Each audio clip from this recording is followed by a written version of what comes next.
प्रस्तुत है तेनालीराम की अगली कहानी, बाबापुर की रामलीला।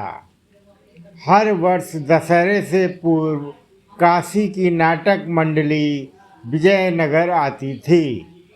सामान्यतः वे राजा कृष्णदेव राय तथा विजयनगर की प्रजा के लिए रामलीला किया करते थे।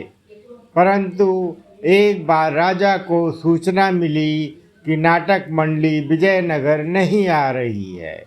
इसका कारण यह था कि नाटक मंडली के कई सदस्य बीमार हो गए थे।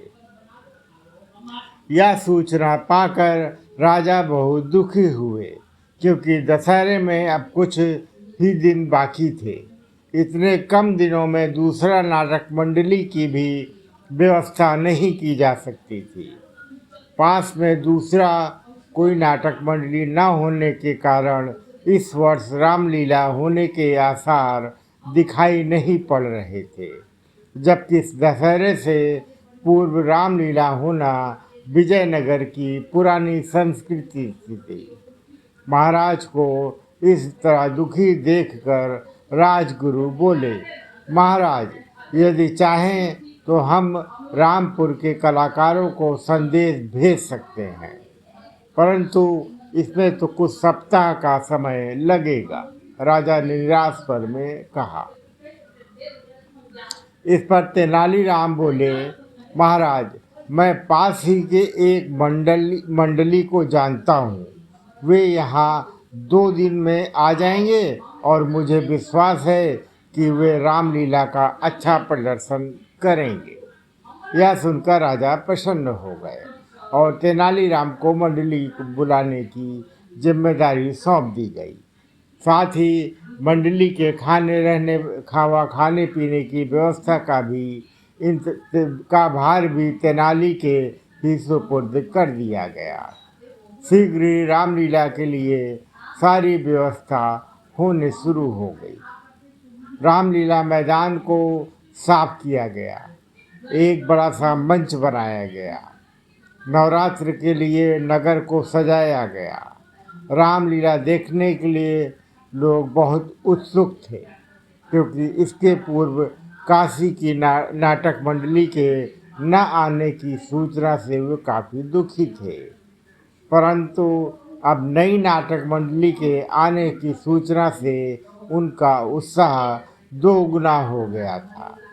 महल के निकट एक मेला भी लगाया गया था। कुछ ही दिनों में मंडली रामलीला के लिए तैयार हो गई। राजा, दरबारी, मंत्री व प्रजा प्रतिदिन रामलीला देखने आते।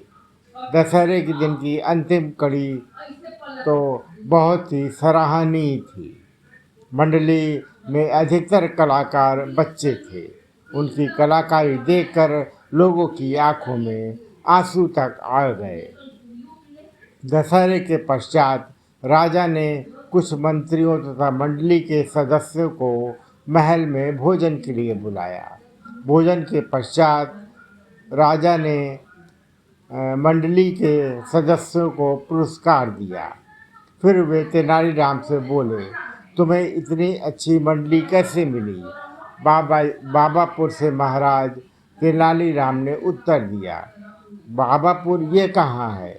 मैंने इसके विषय में तो कभी नहीं सुना। राजा ने आश्चर्य से पूछा। बाबापुर विजयनगर के पास ही है महाराज, तेनालीराम बोला। तेनालीराम की बात सुनकर मंडली के कलाकार मुस्कुरा दिए।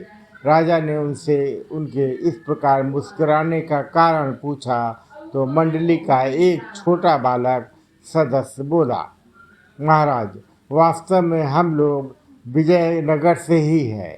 तेनाली बाबा ने 3 दिन में हमें ये नाटक करना सिखाया था, इसलिए इसे हम बाबापुर की रामलीला कहते हैं।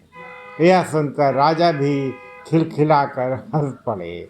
अब उन्हें भी बाबापुर के रहस्य का पता चल गया था। धन्यवाद।